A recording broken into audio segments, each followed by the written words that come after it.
que no he rehuido anunciaros todo el consejo de Dios.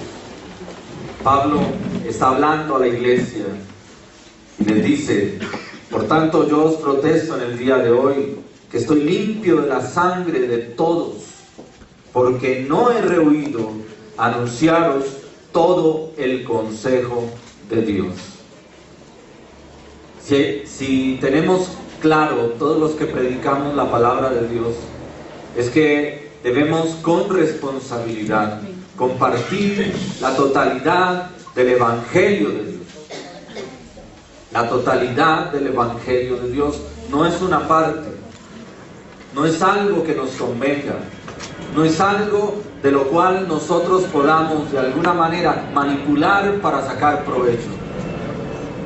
Tú y yo debemos ser absolutamente conscientes que toda la palabra, toda la escritura es inspirada por Dios y útil.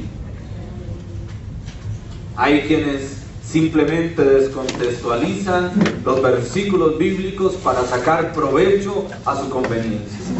Y es por eso que hemos planteado temas como estos. Y el tema que hoy cerramos a lo largo de estas conferencias: la prosperidad, la verdadera prosperidad a la luz de la palabra de Dios. No como otros las enseñan, sino qué dice Dios en su palabra. En el contexto bíblico de este pasaje, de esta cita que les expreso, Pablo está en su tercer viaje misionero. Pablo ha partido de Éfeso, ha pasado por Macedonia, por Grecia, se encuentra en Troas. Y allí hace una invitación a los ancianos de la iglesia y les dice: tenemos que vernos en Mileto, porque allí voy a compartir con ustedes algo de mi corazón. Y ese que comparte allí Pablo con los ancianos de la iglesia, allí en Mileto, se vuelve una carta de despedida. Y les está diciendo: sabes, por el Espíritu se me ha dicho, no volveré a ver vuestros rostros. Y Pablo está entregando un legado. Y llega y dice: pero estoy libre de la sangre de todos vosotros, porque no he rehusado el compartiros todo el Evangelio, todo el mensaje del Evangelio. Dios quiera que algún día, cuando tú y yo seamos llamados, y más aún los que predicamos el Evangelio, los que predicamos la palabra de Dios, podamos decir como Pablo: no he rehusado, no he escatimado nada para compartir todas las verdades, los fundamentos bíblicos a la luz de la palabra de Dios. Y eso implica el tema de la creación, la elección, la adopción, el arrepentimiento, fruto de un encuentro personal con Cristo, con el Rey de Reyes, donde hablamos de elección, santificación, donde hablamos de una vida ceñida a la luz de la palabra de Dios como principios de una vida cristiana, donde hablamos también acerca de una vida eterna, o con Cristo o sin Cristo, con Dios o sin Dios, para salvación o para perdición. Todo esto hace parte de la doctrina fundamental bíblica. Y no podemos simplemente olvidarnos de aquellas cosas que a veces no gustan, que no venden, que no manifiestan un interés a las emociones o a rendir pleitesía al mismo ser humano. Tú y yo somos llamados a predicar el Evangelio en su totalidad. Y eso nos llama a una verdadera contrición, a un verdadero compromiso delante de Dios. La prosperidad, según el mundo, está establecida en un desarrollo favorable, especialmente en el ámbito económico y social, en un bienestar material. Eso es lo que el mundo nos enseña acerca de la prosperidad. Se habla hoy en día del Evangelio de la prosperidad. Se habla hoy en día de la palabra de fe: confiésalo y recíbelo.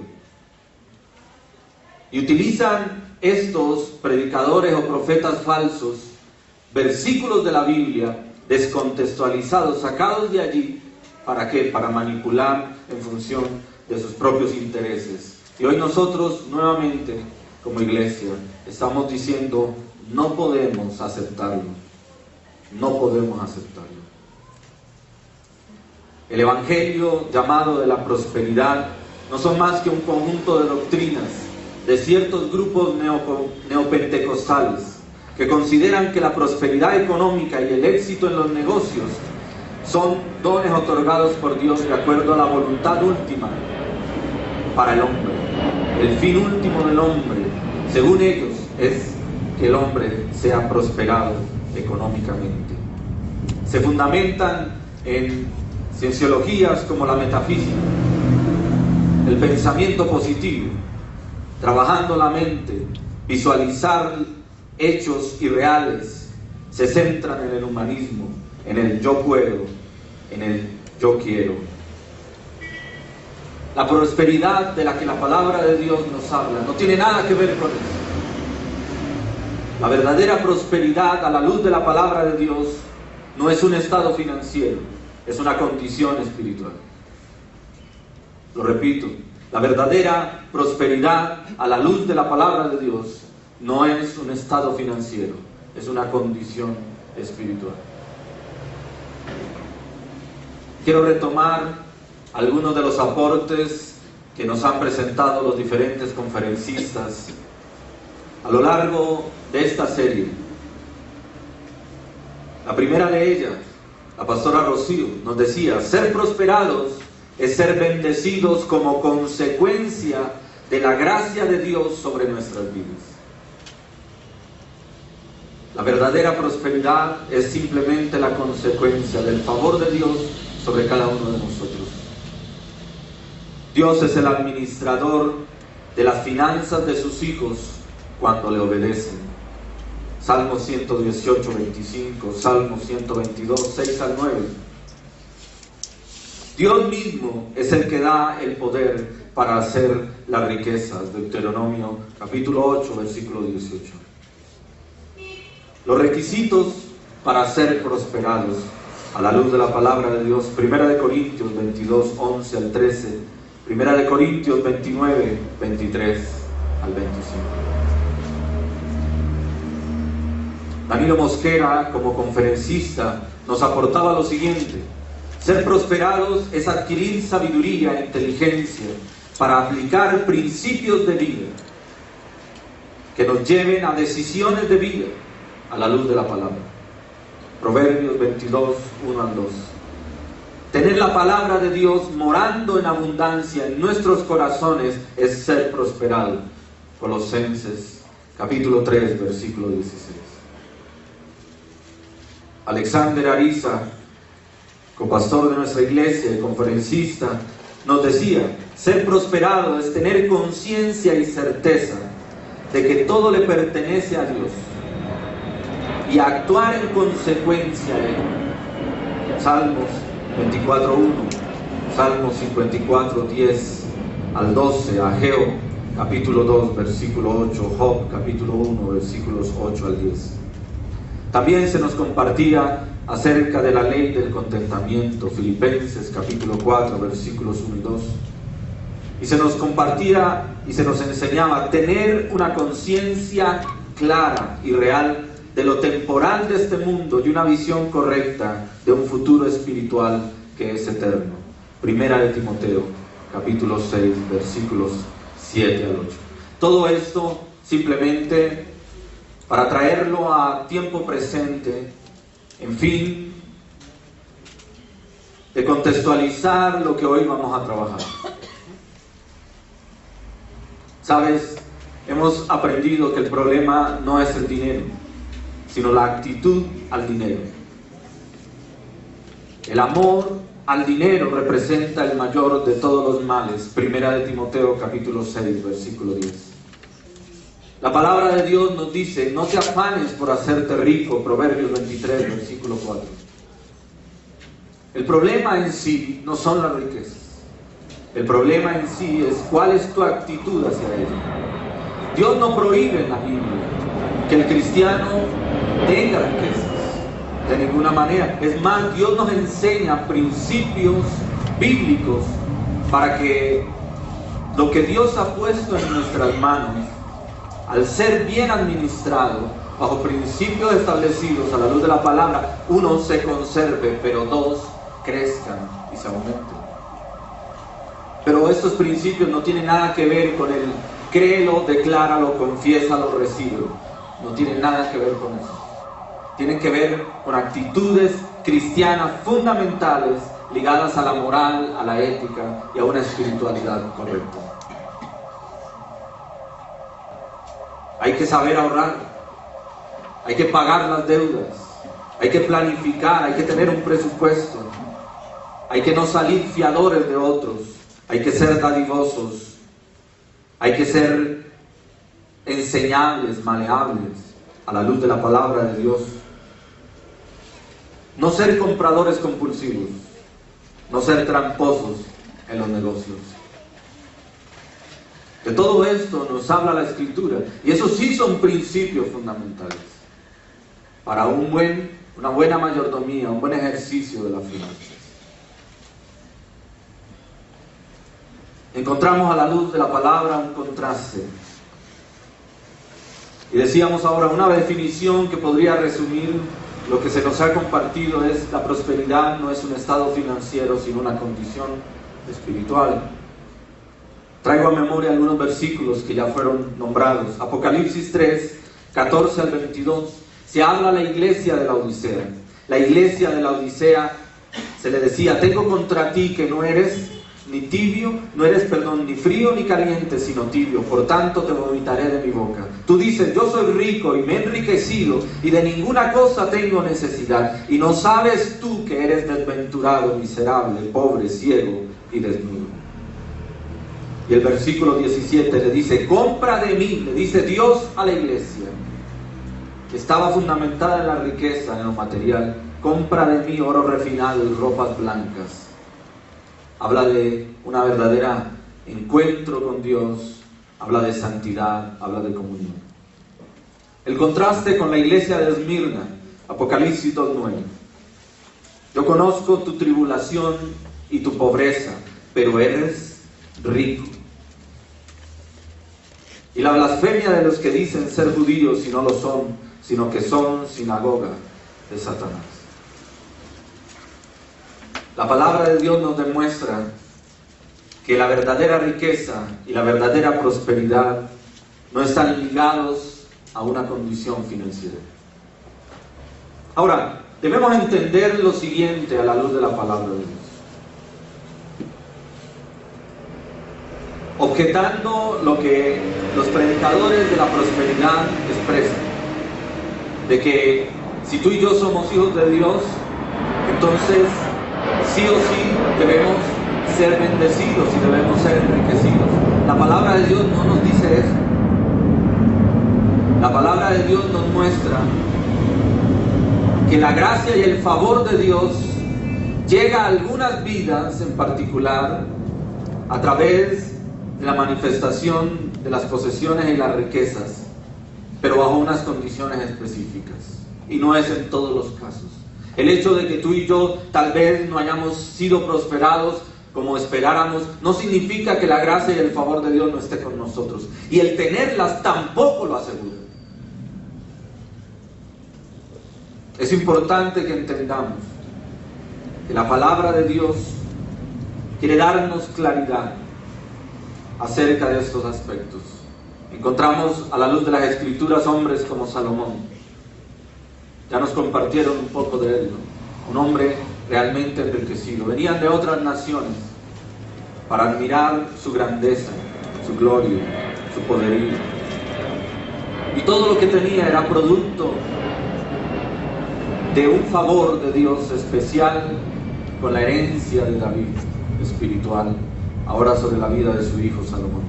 Pero encontramos también personas como Pablo, y se nos compartía también acerca de ello, en que aún viviendo muchas veces en abundancia, pero muchas y la mayoría de las veces en escasez, sabía ser agradecido con Dios, y el favor de Dios estaba con él, y él estaba enriquecido, no aunque no fuera en finanzas, aunque no fuera en lo material, sí en una vida espiritual llena de favores de Dios, de la gracia y de la misericordia y del poder del Altísimo. No podemos generalizar, ni tampoco estigmatizar dentro de la iglesia. Si hay algunas personas que por algunas razones están pasando tal vez escasez, están con el día a día, de ninguna manera ni deben sentirse menos, ni deben juzgar a los que bajo la misericordia de Dios tienen alguna posesión o administran algún grado de riqueza. Santiago capítulo 2 versículos 1 al 4 nos enseña que en la iglesia tanto hay pobres como hay ricos. Hermanos míos, hablando el apóstol Santiago a la iglesia: hermanos míos, que vuestra fe en nuestro glorioso Señor Jesucristo sea sin acepción de personas. Porque si en vuestra congregación entra un hombre con un anillo de oro y con ropa espléndida, porque si en vuestra congregación entra un hombre que con un anillo de oro y una ropa espléndida, y también entra un pobre con vestido andrajoso, y miráis con agrado al que entra con ropa espléndida y le decís: siéntate tú aquí en buen lugar, y le decís al pobre: estate tú allá, ahí de pie, o siéntate aquí abajo de mi estrado, ¿no hacéis distinción entre vosotros mismos y venir a ser jueces con los malos pensamientos? Hermanos míos amados, oíd: ¿no ha elegido Dios a los pobres de este mundo para que sean ricos en fe y herederos del reino que ha prometido a los que le aman? El Espíritu de Dios, ministrando a través de Santiago a la iglesia, los exhorta, porque los cristianos, entre comillas, ricos de su momento, menospreciaban a los pobres. Y Dios es el Dios de todos y de cada uno de nosotros. No caigas en el juego del enemigo de estigmatizar las cosas o de juzgar a algunos porque no tienen y a otros porque tienen. Debemos delimitar fundamentos a la luz de la palabra para establecer un juicio correcto de todas las cosas. Esto es simplemente la introducción a lo que queremos compartir. Y yo creo que ha sido ampliamente enriquecida. Yo creo que ha sido ampliamente enriquecida la participación de cada uno de los que nos han aportado en esta conferencia. Pero quisiera enfatizar en tres aspectos. Voy a dividir la participación del día de hoy en tres aspectos esenciales. La primera, confrontar a aquellos falsos profetas de la prosperidad, a aquellos predicadores mentirosos, a la luz de la palabra de Dios. La segunda, mostrar un contraste. La segunda, mostrar un contraste entre lo que significa el peligro de confiar en las riquezas, en lo material, versus lo que Dios establece. Versus lo que Dios establece.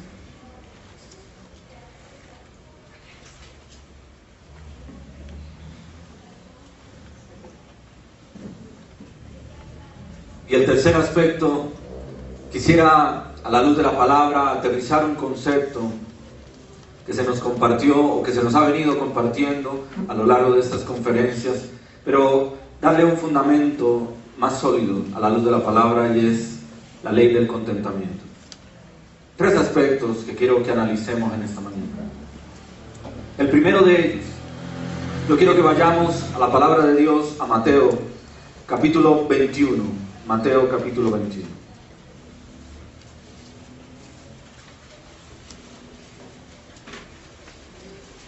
Estamos tratando un tema que hemos titulado La verdadera prosperidad a la luz de la palabra de Dios. Mateo capítulo 21, desde el versículo 12 al versículo 17. Y ese primer punto es: debemos confrontar a los falsos profetas y predicadores engañadores de la prosperidad. de la falsa prosperidad.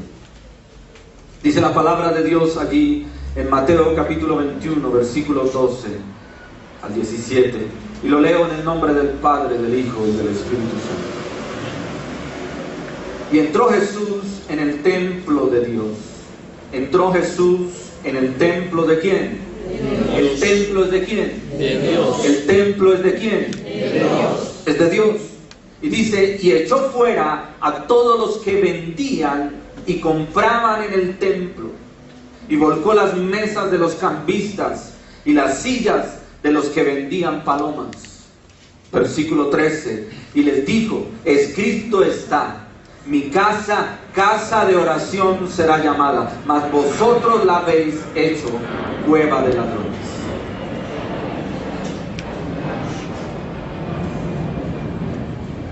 ¿Sabes? Hay algo aquí fundamental y primordial. Aquellos que predican el falso evangelio de la prosperidad, aquellos predicadores que argumentan acerca de que el único propósito que Dios tiene para contigo es bendecirte, es crear riquezas, es hacerte millonario, y a favor de eso manipulan la fe para obtener beneficios particulares, pues deben ser confrontados y deben ser erradicados de la verdadera iglesia. La iglesia, debemos tú y yo unirnos en oración para resistir todas estas influencias y estas corrientes que no son nada más sino diabólicas.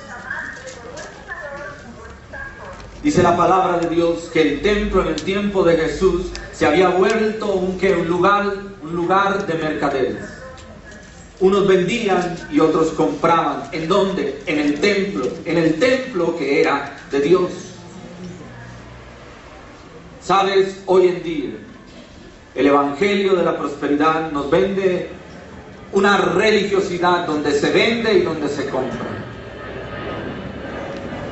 Unos compran milagros, pactando, sembrando, entregando a razón de ser manipulados. Y tanto son profanos los unos como los otros. Son profanos los que venden y son profanos los que compran. Están profanando el templo de Dios. Dios establece lo siguiente. Y dice, y entró Jesús a todos los que vendían y compraban. Y estableció dos principios y dos fundamentos para la iglesia. Uno, mi casa será llamada casa de oración. Y lo que está haciendo el maestro es citar Isaías capítulo 56, versículo 7. Reina Valera nos dice, y yo los llevaré a mi santo monte, y los recrearé en mi casa de oración. Sus holocaustos, sus sacrificios serán aceptos sobre mi altar, porque mi casa será llamada casa de oración para todos los pueblos. El lugar en el que nos reunimos no puede tomar una connotación, un significado, una relevancia más allá de la comunión con Dios. El lugar en el que nos reunimos es un lugar que es dedicado, apartado, separado, santificado para tener allí comunión con el Todopoderoso. De ninguna manera se puede utilizar como un elemento de beneficio particular. Y el mismo Señor Jesucristo confronta a estos personajes y los rechaza y los echa fuera. El segundo aspecto que Dios establece como fundamento en su casa es lo siguiente: la confrontación al mercader, y le dice, mas vosotros habéis vuelto mi casa, ¿qué? Cueva de ladrones. Cueva de ladrones. Y lo que está haciendo el maestro es trayendo a tiempo presente una porción de las escrituras en Jeremías capítulo 7. Y yo quiero que usted vaya allí a la luz de la palabra de Dios. en Jeremías capítulo 7. Desde el versículo 1. ¿De dónde salió ese concepto? ¿Por qué el Señor Jesucristo utilizó esa expresión? Porque esa expresión está fundamentada en un contexto bíblico, para señalar claramente cuál era el error de aquellos que habían usurpado un lugar dentro de la iglesia a causa de su propio interés y de su propio beneficio. Versículo 1, palabra de Jehová que vino a Jeremías diciendo: ponte a la puerta de la casa de Jehová y proclama allí esta palabra, y oíd palabra de Jehová todo Judá, y di: oíd palabra de Jehová todo Judá, los que entráis por estas puertas para adorar a Jehová. ¿Está hablándole a quién? Está hablándole a las personas que entraban ¿a dónde? A la casa de Dios, al templo. Y les dice: párate allí. Dios le dice al profeta Jeremías: párate allí a la puerta y di a los que van entrando: oí palabra de Jehová.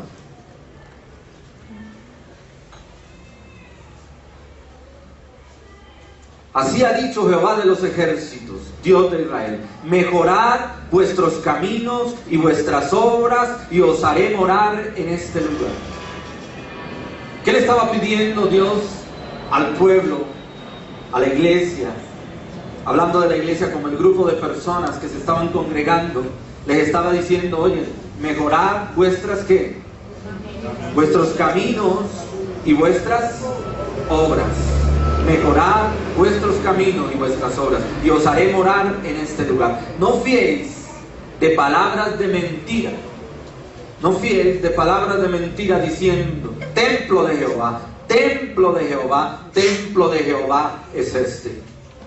Pero si mejorareis cumplidamente vuestros caminos y vuestras obras, si con verdad hiciere justicia entre el hombre y su prójimo, y si no oprimieres al extranjero, al huérfano y a la viuda, ni en este lugar derramareis sangre inocente, ni anduvieres en pos de dioses ajenos para mal vuestro, os haré morar en este lugar, en la tierra que di a vuestros padres para siempre. He aquí vosotros confiáis en palabras de mentira, que no aprovechan, hurtando, matando, adulterando, jurando en falso, e incensando a Baal, y andando tras dioses extraños que no conocisteis. Vendréis y os pondréis delante de mí en esta casa sobre la cual es mi nombre invocado, y diréis: librados somos para seguir haciendo todas estas abominaciones. Es cueva de ladrones delante de vuestros ojos esta casa sobre la cual es mi nombre invocado. He aquí que también yo veo, dice Jehová. ¿Qué es lo que está haciendo el maestro? Está confrontando a la iglesia. ¿Con qué interés vienes tú a la iglesia? ¿Y qué interés hay detrás de aquellos que dicen predicar la palabra de Dios?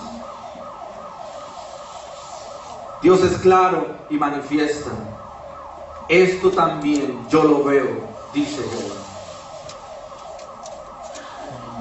La palabra de Dios nos enseña, 1 de Timoteo 6, 3 al 9, si alguno enseña otra cosa fuera de lo que Dios estableció a la luz de su palabra, y no se conforma con las sanas palabras de nuestro Señor Jesucristo, y no se alinea a la doctrina que es conforme a la piedad, está que envanecido, nada sabe, delira acerca de cuestiones y de contiendas de palabras, de las cuales nacen las envidias, los pleitos, las blasfemias, las cosas malas, sospechosas, disputas necias de hombres corruptos, que teniendo el entendimiento entenebrecido y privados de la verdad, que toman de la piedad como fuente de ganancia.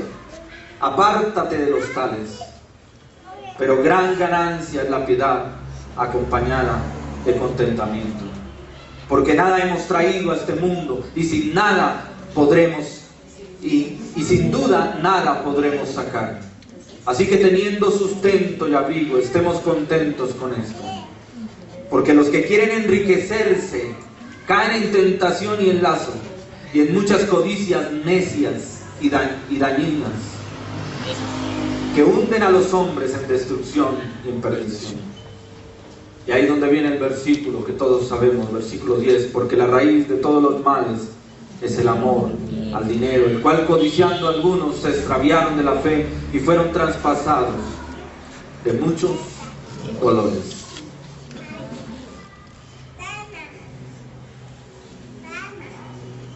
La palabra de Dios asimismo nos enseña cuál es el carácter de los hombres de los postreros tiempos.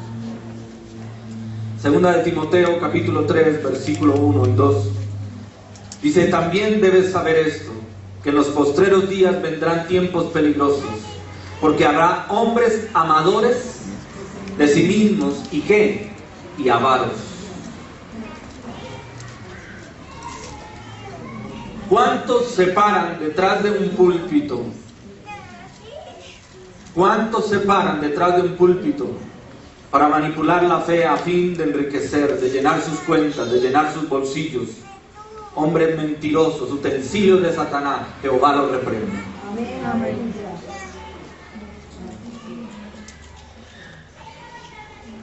¿Sabes?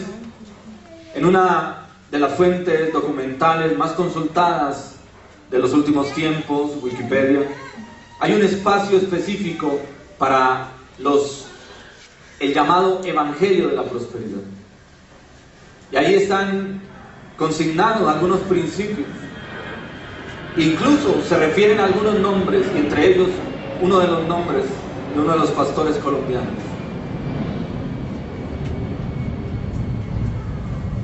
Y citan versículos bíblicos para argumentar sus posiciones.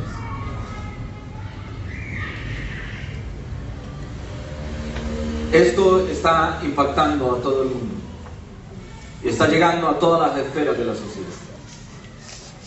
Y tú y yo, como lo aprendimos en su momento hablando de doctrinas de los últimos tiempos, tú y yo como iglesia somos baluarte de la verdad. Somos aquellos que somos llamados a cuidar de la verdad bíblica, la verdad centrada en una teología sana, bibliocéntrica, cristocéntrica.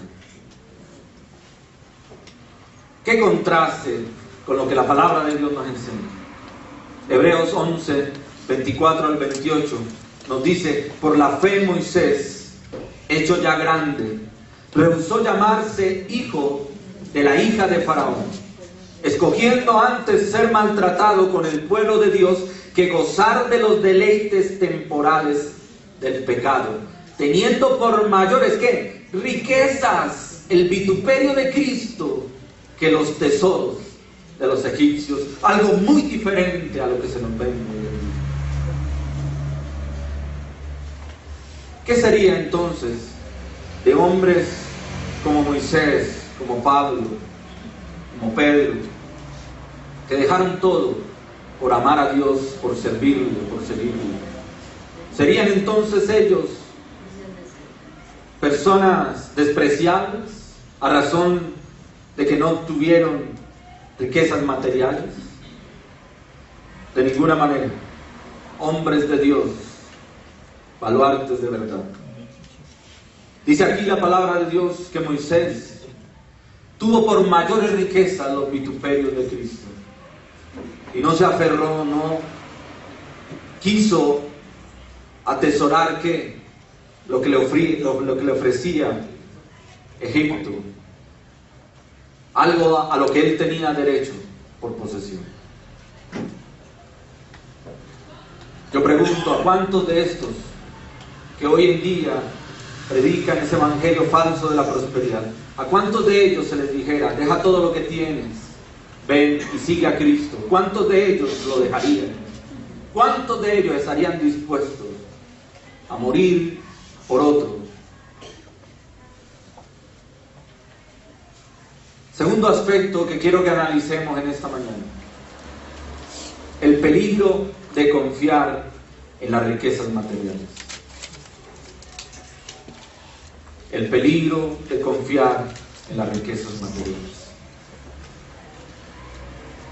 Y quiero que hagamos una lectura en Job capítulo 21.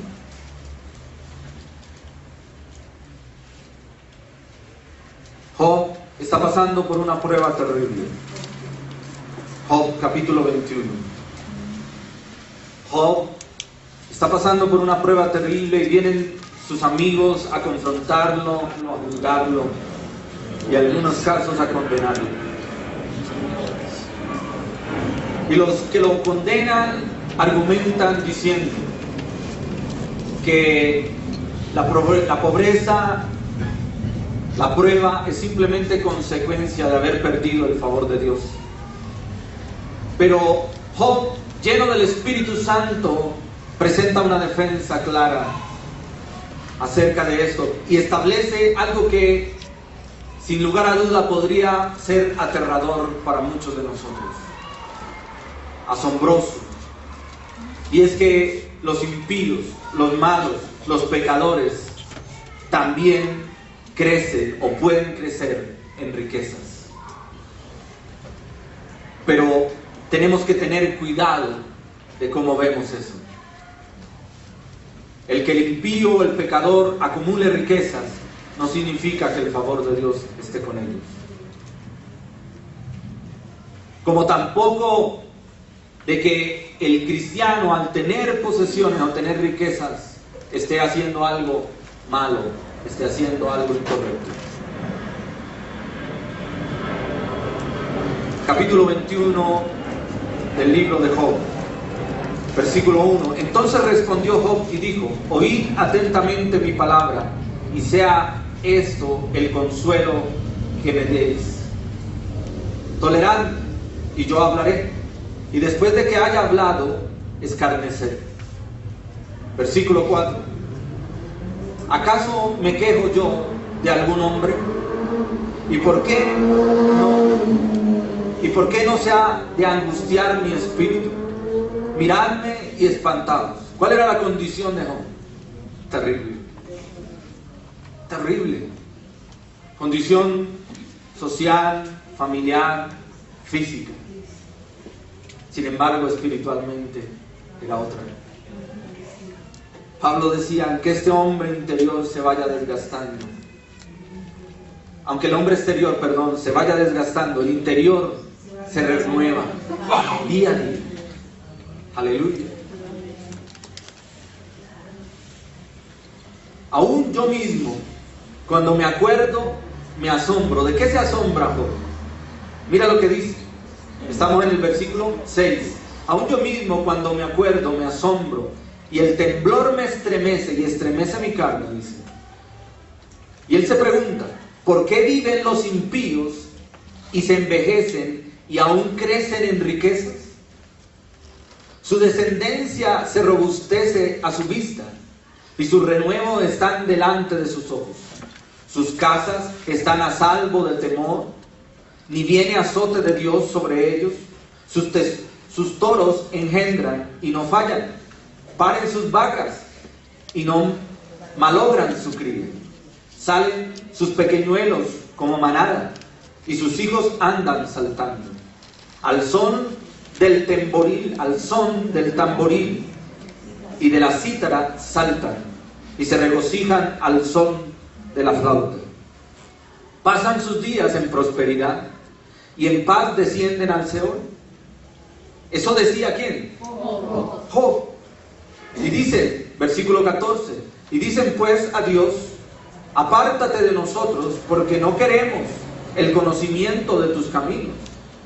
Hay quienes se enriquecen y se creen a sí mismos autosuficientes y desprecian ¿a quién?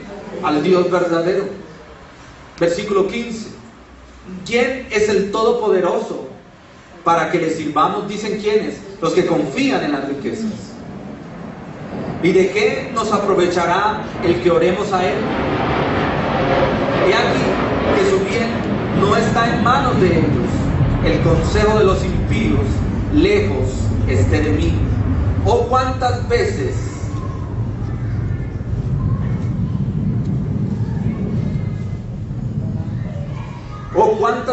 la lámpara de los impíos es apagada y viene sobre ellos su quebranto, y Dios en su ira le reparte dolores?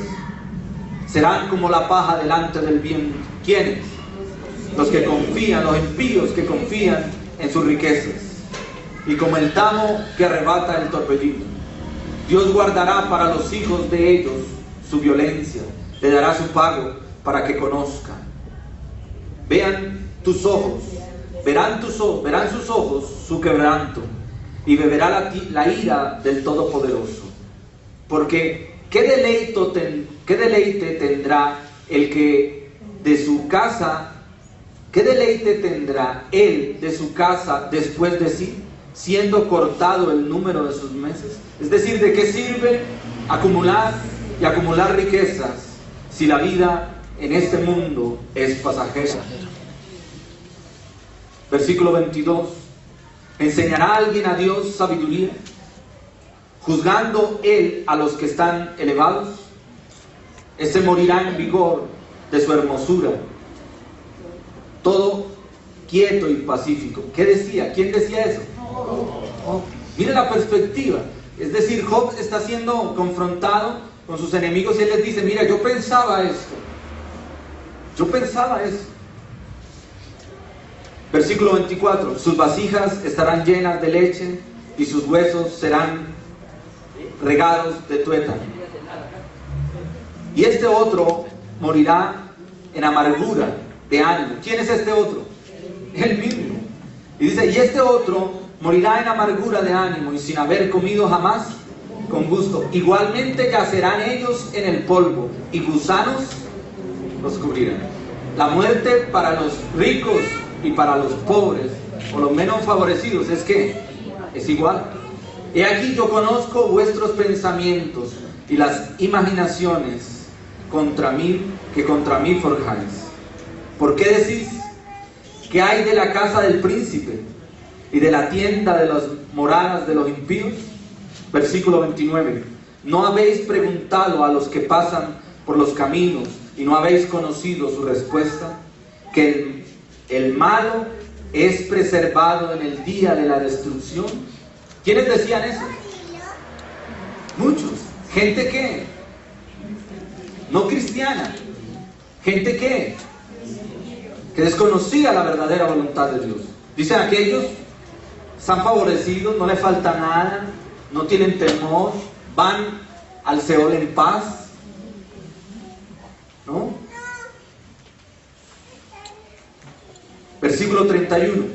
¿Quién le denunciará en su cara su camino?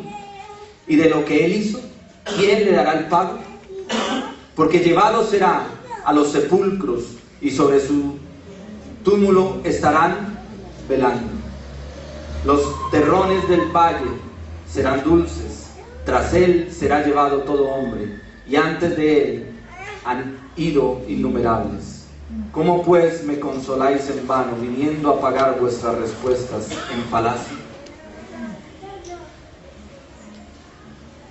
Job mismo finalmente concluye, y usted lo puede mirar en el contexto, que aunque el impío, el perverso, el pecador acumule riquezas y aún en aparente paz vaya a la tumba, su final es un final de tristeza, de angustia.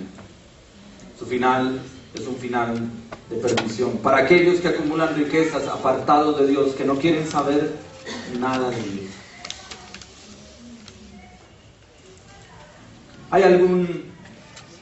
Hay un fundamento acerca de esto, el peligro de confiar en las riquezas materiales.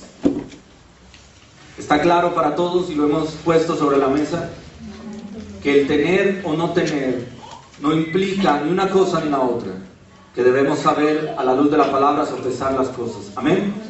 Pero lo que sí queremos establecer ahora es que hay un gran peligro en confiar en las riquezas, en confiar en lo material. Lo primero, Job capítulo 30, versículo 15. Dice la palabra de Dios allí: se han vuelto turbaciones sobre mí, se han revuelto turbaciones sobre mí, combatieron como viento mi honor y mi prosperidad pasó como ¿qué? Como nube. Como nube. El primer aspecto y el llamado de atención que Dios nos da acerca de no confiar en las riquezas es porque las riquezas son ¿qué? Pasajeras. Efímeras, son pasajeras. Job está hablando de su experiencia. Job estaba sumamente enriquecido, pero toda esa riqueza material, el reconocimiento social, la multiplicación a nivel familiar, todo eso se acabó de un momento a otro. Y Job, con autoridad, decía: las riquezas, esa prosperidad fue efímera, pasó como una nube. Salmos capítulo 30, versículo 6.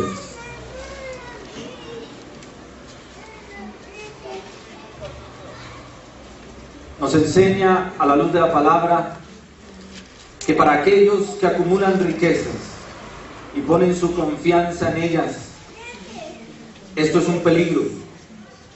Y es un peligro porque trae exceso de confianza, trae autosuficiencia.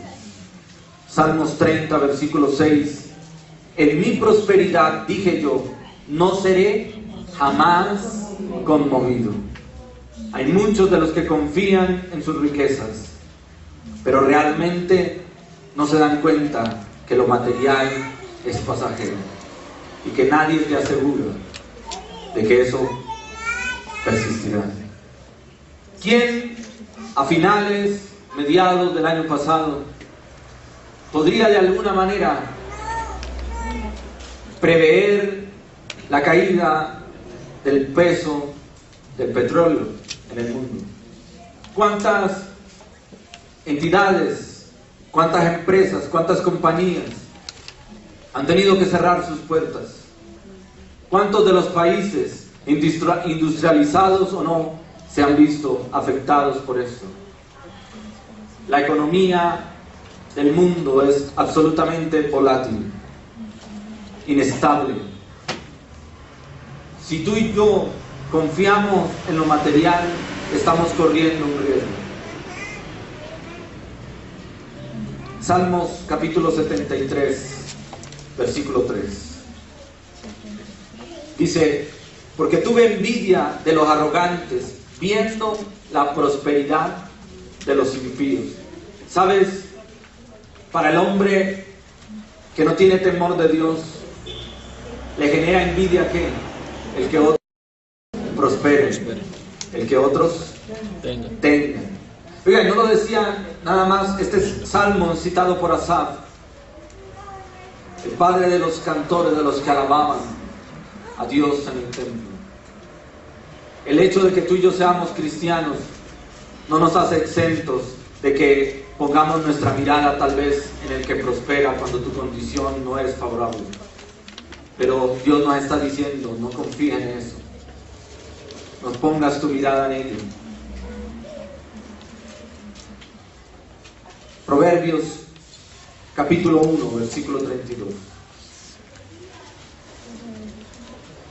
Estamos hablando del peligro de confiar en las riquezas, en lo material. Proverbios capítulo 1, versículo 32. Porque el desvío de los ignorantes los matará, y la prosperidad de los necios los echará a perder. ¿Sabes? Para muchos las riquezas no es sino un tropiezo. Para muchos las riquezas es o significa el apartarse de Dios.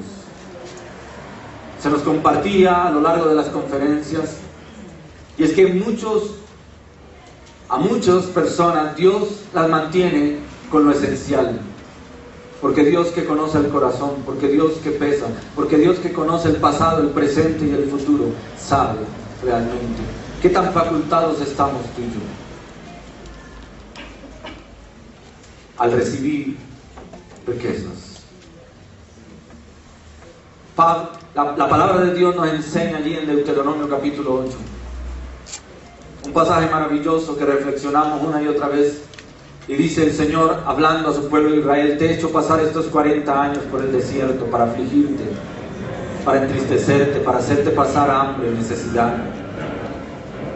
¿Cierto? Al final dice, pero a la postre para bendecirte, tu calzado, tu ropa no se envejeció, no se deterioró.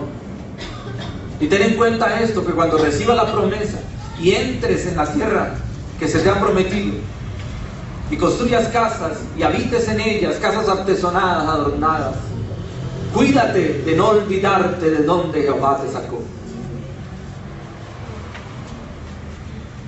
¿Por qué Dios nos prueba? Para saber qué hay en nuestro corazón, si habíamos o no de guardar sus mandamientos, sus estatutos, sus preceptos.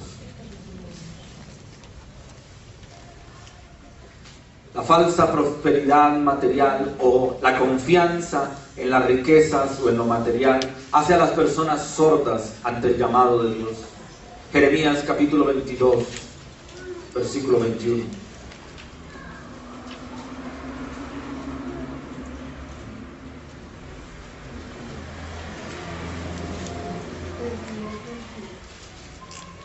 Dice así la Escritura: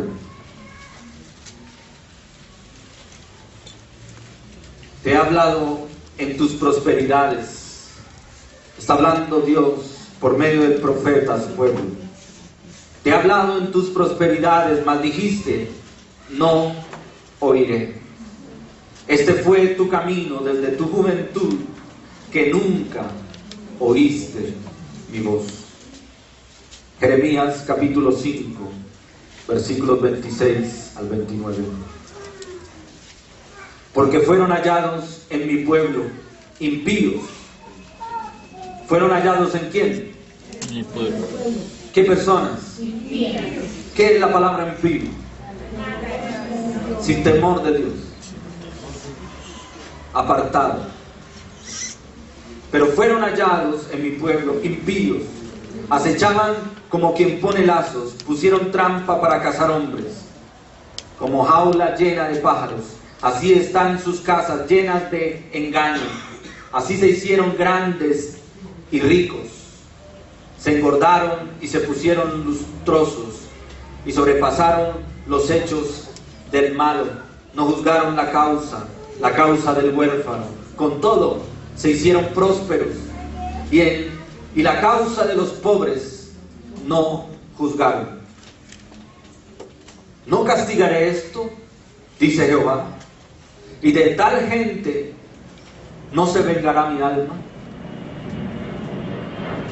Ay de los que prosperan a causa de la necesidad de otros.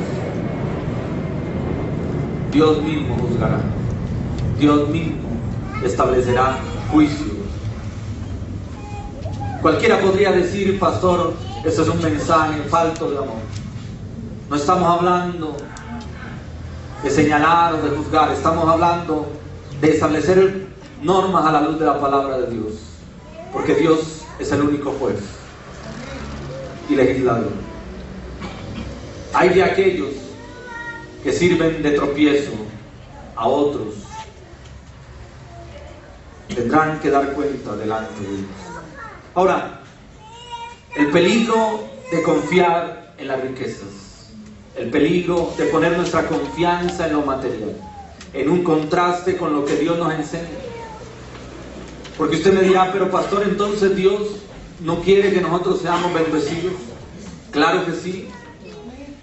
Claro que sí. Dios quiere que tú y yo seamos bendecidos.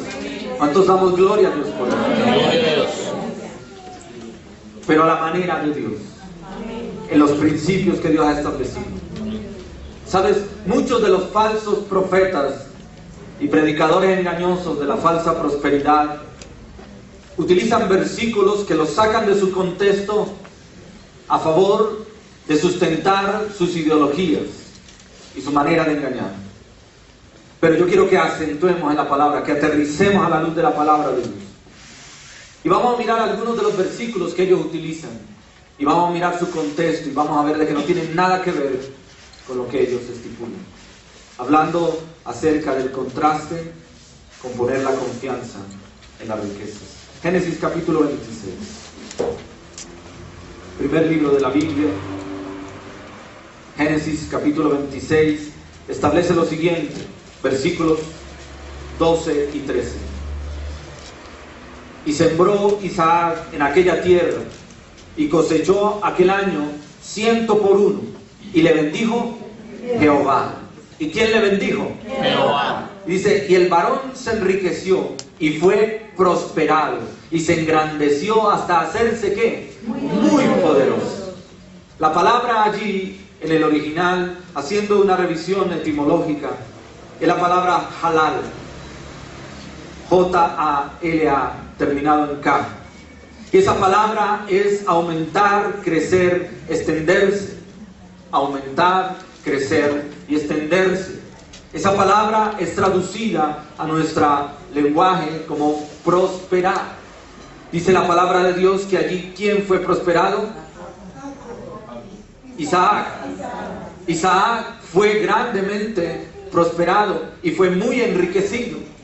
Pero, ¿sabes? Muchos toman esa porción, ese versículo para decir, entonces todos los cristianos tenemos que ser igualmente ¿qué? Enriquecidos. Y tenemos que sembrar y cosechar al 100 por 1. No es eso lo que está enseñando la palabra. En el contexto, lo que vemos es allí el resultado, el producto, las consecuencias naturales de una persona que decidió confiar en Dios, decidió obedecer a Dios. La palabra de Dios nos enseña en el contexto bíblico que hubo una gran hambre, una hambruna sobre la tierra. Y entonces Isaac con su familia quiso descender a Egipto. Egipto representaba el lugar de provisión, de abundancia, en el tiempo de escasez, pero era un lugar de idolatría, era un lugar pagano, era un lugar que no honraba a Dios. Y Dios le dice, no desciendas a Egipto, quédate en Gerar, y allí yo te bendeciré. ¿Y qué hace Isaac? Isaac obedece a la voz de Dios. Y como resultado, entonces, ¿qué? Es bendecido por Dios. Estamos hablando de una bendición consecuencia de la obediencia. Muy diferente a los que hacen estos profetas, estos falsos predicadores. Toman esos versículos y los desligan del contexto bíblico. Segundo ejemplo, José. Génesis capítulo 39, versículo 2. Mas Jehová estaba con José, y fue varón próspero, y estaba en casa de su amo el egipcio. ¿De qué nos está hablando allí? La palabra en el original es Tesalak, T-S-A-L-A-K-J, Tesalak. Y esta palabra habla de empujado hacia adelante. Dios estaba empujando ¿a quién? A José hacia adelante, hacia tiempo de gloria, hacia un propósito eterno. Pero ¿cuánto le costó a José llegar al tiempo en que fue reconocido y fue útil, no solamente para sí mismo, sino para su familia y para la nación de Israel? Génesis 45 nos enseña allí cómo José abre su corazón y se derrama en lágrimas delante de sus hermanos. Y dice, todo lo que vosotros y el enemigo tramó contra mi vida, Dios lo utilizó ¿para qué? Para este tiempo, a causa de prevalecer, a causa de conservar la nación de Israel, de preservar la nación de Israel, para una posteridad espiritual. El que predica el evangelio de la prosperidad habla de los bienes y de los favores, pero no habla del precio, no habla del costo, no habla del sacrificio, no habla de la entrega, no habla del compromiso. Y eso es parte del plan de Dios sobre nuestras vidas. Tercer aspecto, Génesis 29, versículo 9. Dios hablando acerca de Israel. Génesis 29, versículo 9.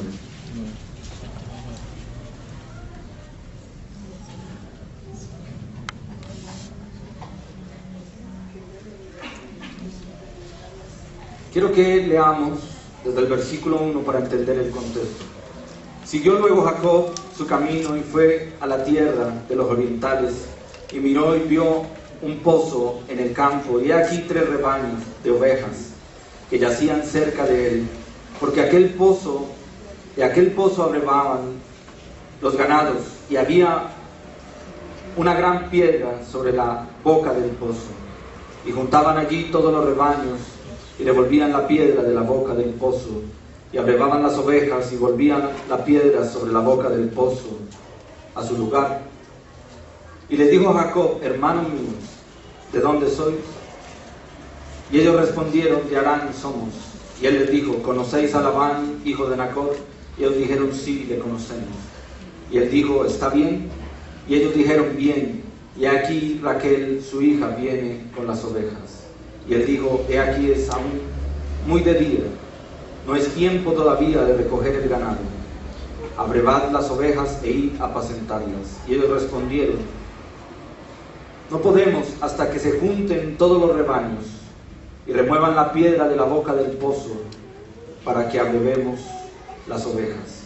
Mientras él aún hablaba con ellos, Raquel vino con el rebaño de su padre, porque ella era la pastora. Y sucedió que cuando Jacob vio a Raquel, hija de Labán, hermano de su madre, y las ovejas de Labán, el hermano de su padre, se acercó Jacob y removió la piedra de la boca del pozo y abrevó el rebaño.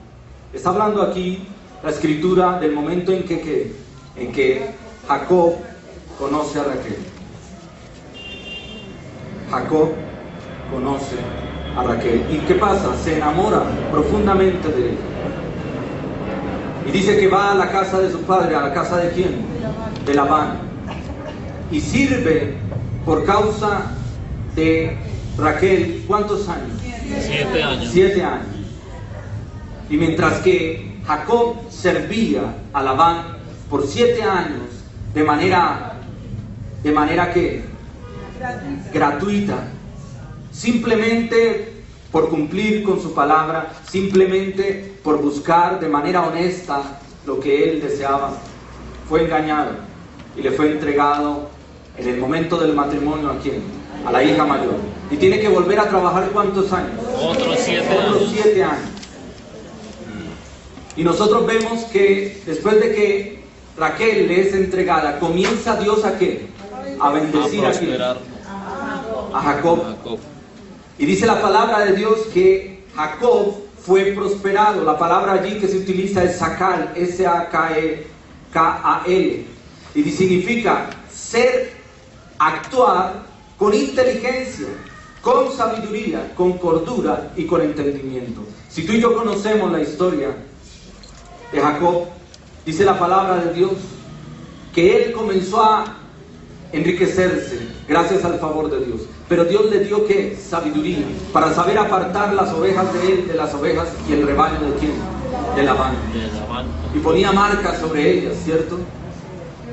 ¿Cuál era la prosperidad? ¿Cuál era el objeto de la prosperidad de Jacob?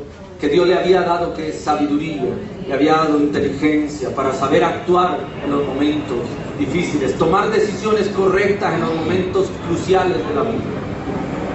Eso es ser prosperado, cosa distinta a lo que los manipulan y se enfrascan en diciendo simplemente Dios quiere que todos seamos prosperados. Jueces capítulo 17 versículo 3.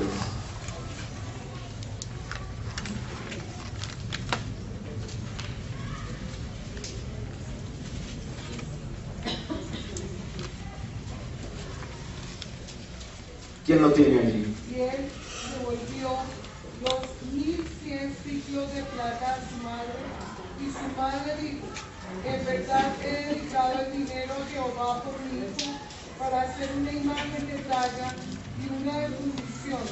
Ahora pues yo te lo devuelvo. Eso es 17:3. ¿De quién está hablando allí la escritura? Está hablando de Micaía. Ojo a esto. Ojo a esto. Llega Micaía y primero hurta los bienes de la madre. La madre establece un juicio de condenación sobre aquel que había hurtado. Él va y se confiesa, y entonces ella ahora declara una palabra de bendición sobre Micaía. Y Micaía tenía varias posesiones en lo material. Y llega a esa región un levita, es decir, un servidor de Dios en el templo. Y existía la convicción allí de que si el levita servía como sacerdote en la casa de algún poseedor de bienes, entonces todos sus bienes serían multiplicados. Llega el levita, dice que andaba deambulando sin rumbo, y él le pregunta: ¿a dónde vas? ¿A dónde vas? ¿A dónde te diriges? Y el levita dice, siendo un hijo de Dios, siendo llamado a servir, no tenía rumbo. Mírelo, no tenía rumbo, no tenía un objetivo, estaba desconociendo su llamado. Y él dice: iré a donde pueda yo encontrar un lugar. Y entonces Micaía le dice: yo te ofrezco tanto, y vienes y servirás en mi casa, y allí harás el altar y allí ofrecerás el sacrificio. Y entonces Micaías, ¿qué pasa? Se queda, se deja comprar. El levita se queda, se deja comprar. ¿De quién? De Micaías. Y entonces, ¿qué dice Micaías en los versículos finales? Micaías dijo: ahora sé que Jehová me prosperará, porque tengo un levita por sacerdote. Ahora sé que entonces, estando el levita aquí, aunque yo haya robado, aunque yo haya hurtado, aunque mi casa sea una casa de idolatría, aunque mi casa sea una casa pagana, con el solo hecho de que el levita esté en mi casa, entonces seré prosperado. ¿No le parece a usted algo semejante a lo que venden muchos hoy en día? La palabra allí es yatab, Y-A-T-A-B, hacer bien, hacer feliz, ser exitoso. El contraste de solo creer y confesar, y creer que con eso la abundancia y los beneficios y las riquezas vienen por sí solas. Eso es falso, no tiene sustento. Otro ejemplo, Proverbios capítulo 11, versículo 25.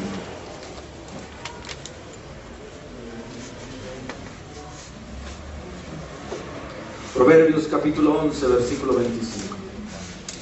El alma generosa será prosperada, y al que saciare, él también será saciado.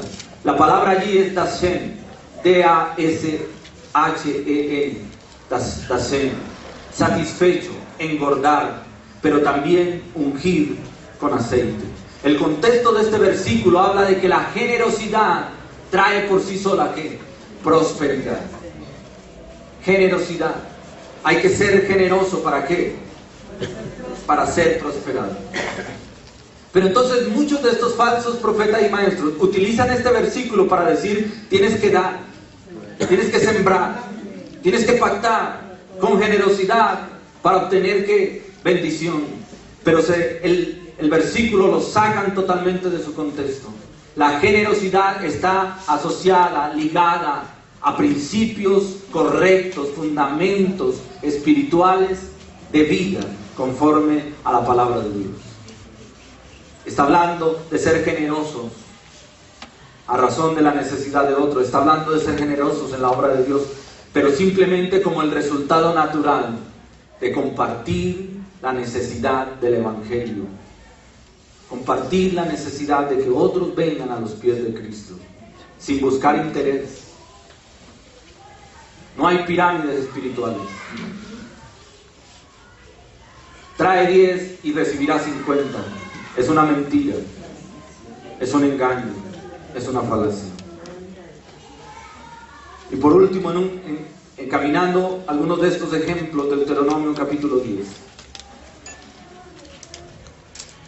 Y dice el versículo 12 al 13. Ahora pues, Israel, ¿qué pide Jehová tu Dios de ti? Sino que temas a Jehová tu Dios, que andes en todos sus caminos, y que lo ames, y sirvas a Jehová tu Dios con todo tu corazón y con toda tu alma. Que guarde los mandamientos de Jehová y sus estatutos, que yo te prescribo hoy. ¿Para qué? ¿Para que qué? ¿Qué hacen estos falsos maestros? Dios quiere que tú seas prosperado. Ahí lo dice la palabra, para que tengas prosperidad. Pero lo están descontextualizando, lo están desligando ¿de qué? Del principio de qué? De hacer lo que Dios ha ordenado hacer. La consecuencia de ser agradecido, de ser obediente y de estar satisfecho con lo que Dios ha dado a cada uno de nosotros. La prosperidad en todas las áreas, como se nos explicó en su momento, en todo nuestro ser, espíritu, alma y cuerpo. Allí en Primera de Juan, capítulo 2, si no estoy mal. Amado, yo quiero que seas prosperado en todas las cosas, así como prospera tu alma. Muchos cogen esto y lo desligan. ¿Pero qué? ¿A qué está ligado? Dice, ahora pues Israel, ¿qué pide Jehová tu Dios de ti? Sino que temas a Jehová, que andes en todos sus caminos y que lo ames y le sirvas de todo tu corazón. La palabra allí es T-O-B. Y esta palabra habla de buenas cosas, habla de abundancia, pero habla también de contentamiento. Y el contentamiento tiene que ver con ser agradecido. Y entro al último punto que nos compete en esta mañana: la ley del contentamiento.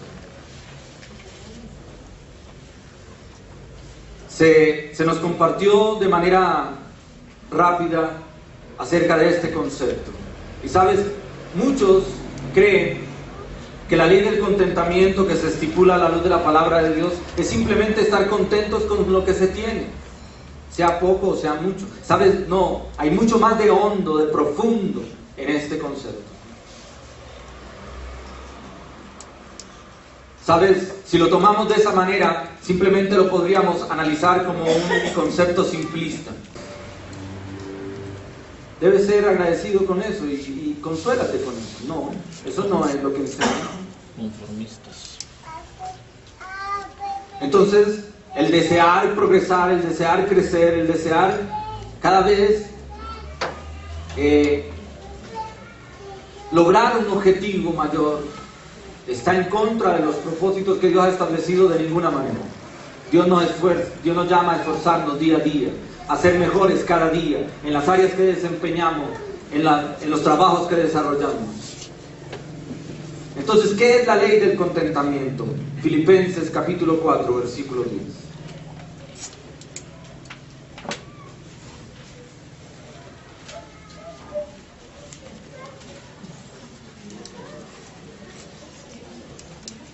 Pablo hablando a la iglesia en Filipos estipula lo siguiente, versículo 10: en gran manera me gocé en el Señor de que ya al fin habéis revivido vuestro cuidado de mí, de lo cual estabais solícitos, pero os faltaba ¿qué? La oportunidad. El primer aspecto y principio del contentamiento es la confianza en la providencia de Dios.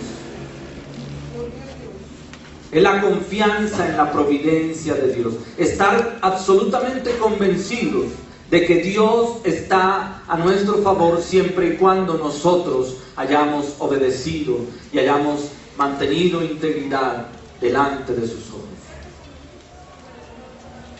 La ley del contentamiento comienza en la manera en que tú y yo confiamos de manera absoluta en la providencia de Dios, sin importar las circunstancias. Y es lo que Pablo está expresando allí. Por eso le dice a los filipenses: en gran manera me gocé. ¿En quién? En el Señor.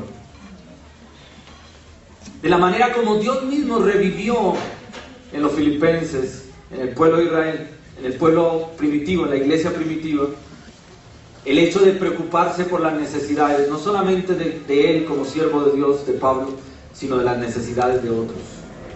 Pero Pablo lo veía simplemente como ¿qué? El favor de Dios, la misericordia de Dios, la providencia divina a su favor. La ley del contentamiento se sustenta en la manera como tú y yo confiamos en que Dios proveerá, pero de una acción activa, espiritual y material. No esperamos que las cosas nos caigan de arriba. No esperamos simplemente que las cosas se den porque sí. No, actuamos con fortaleza, con entereza, con responsabilidad. Hacemos nuestra parte, pero siempre confiando que lo que viene de parte de Dios es bueno. Aunque nos cause a veces dolor y tristeza. Pero Dios no nos soltará de su mano. ¿Cuántos decimos amén? Pero Dios jamás se apartará de nosotros. Segunda característica de la ley, de la verdadera ley del contentamiento. Versículo 11. Estamos en Filipenses 4, versículo 11. No lo digo porque tenga escasez, pues he aprendido a contentarme cualquiera que sea mi situación. El segundo principio, el segundo aspecto acerca de la ley del contentamiento es estar satisfecho con lo esencial. Es estar satisfecho con lo esencial. Filipenses capítulo 4. Mi esposa me hace un aporte al respecto del versículo de amados. Yo deseo que tú seas prosperado en todas las cosas. Es tercera de Juan 2. Tercera de Juan 2. El segundo punto de la ley del contentamiento es estar satisfecho con lo esencial, mas no habla de conformismo. Y yo quiero aclarar este aspecto, hermanos, porque si bien es cierto, hoy muchos hablan acerca del engaño, de la falsa teoría, evangelio de la prosperidad. En el pasado se nos hablaba acerca del evangelio de la pobreza, de la miseria, de que tú y yo, para ser verdaderos cristianos, teníamos que andar con los pies descalzos, con la ropa raída, empobrecida.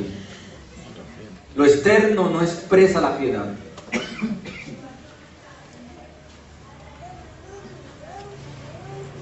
Y por eso Pablo decía, escribiendo a Timoteo,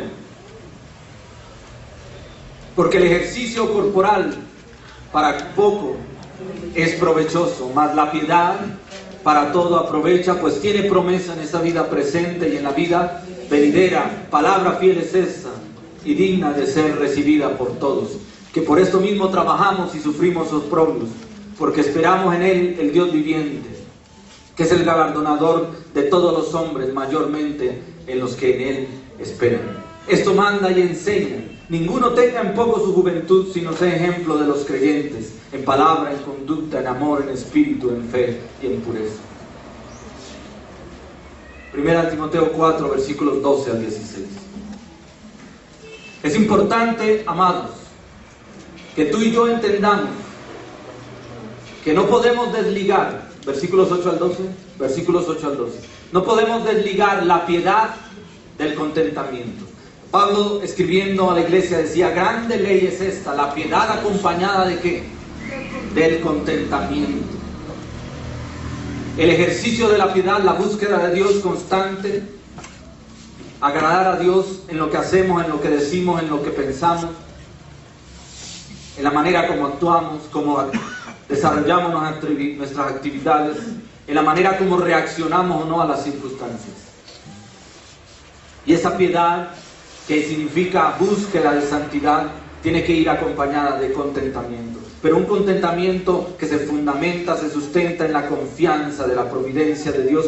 Y dos, estar satisfecho con lo esencial, mas no nos habla de conformismo.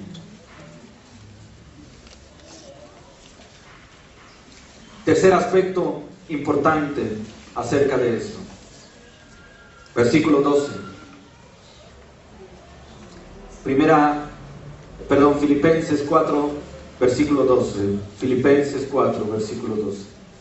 Sé vivir humildemente y sé tener abundancia. En todo y por todo estoy enseñado, así para estar saciado como para tener hambre, así para tener abundancia como para tener necesidad. Otro principio del contentamiento es vivir sostenido, vivir independiente de las circunstancias. ¿Vivir qué? Independiente de las circunstancias. ¿De qué nos está hablando aquí la palabra de Dios? Pablo estaba diciendo, sé vivir en abundancia, pero sé vivir también en escasez. Y por todo y en todo, doy gracias a ¿quién? A Dios. ¿Damos gracias a Dios? Amén. ¿Sabemos vivir independiente de las circunstancias? Siendo agradecidos, confiando en el favor de Dios, satisfechos con lo esencial. Así es. Cuarta característica, versículo 13, ahí en Filipenses 4, versículo 13. Todo lo puedo en Cristo que me fortalece. Todo lo puedo en Cristo que me fortalece. Ese principio habla de vivir sostenidos por el poder de Cristo. Experimentar el poder divino, aún en la prueba, aún en la aflicción. La fortaleza nuestra no es otra sino espiritual. Tenemos el Espíritu de Cristo. Amén. Amén. La palabra de Dios nos dice que Él se hace fuerte en nuestras debilidades. ¿Cuántos tenemos debilidades? Pablo decía, no me enalteceré, sino me gloriaré más bien de esto, en mis debilidades, para que el poder de Cristo resida en mí. Segunda de Corintios 12, 10, Romanos 8, 9, Efesios 3, 14 al 16, versículo 20. Que el poder de Cristo resida en cada uno de nosotros. Y estar confiados y seguros en eso es parte del contentamiento. Y por último, quinto aspecto, Filipenses capítulo 4, versículos 17 y 19. No es que busque dádivas, sino que busco fruto que abunde ¿en qué? En vuestra cuenta. En vuestra cuenta. Versículo 19. Mi Dios pues suplirá todo lo que ¿qué? Os falte conforme a sus riquezas en gloria en Cristo Jesús. El otro principio de la ley del contentamiento es cuando nos preocupamos más por el bien de otros que el de nosotros mismos. No vemos tanto nuestra necesidad y nuestra escasez, sino que buscamos el favor para con otros, la bendición de Dios para otros antes que la nuestra. Eso hace parte del contentamiento.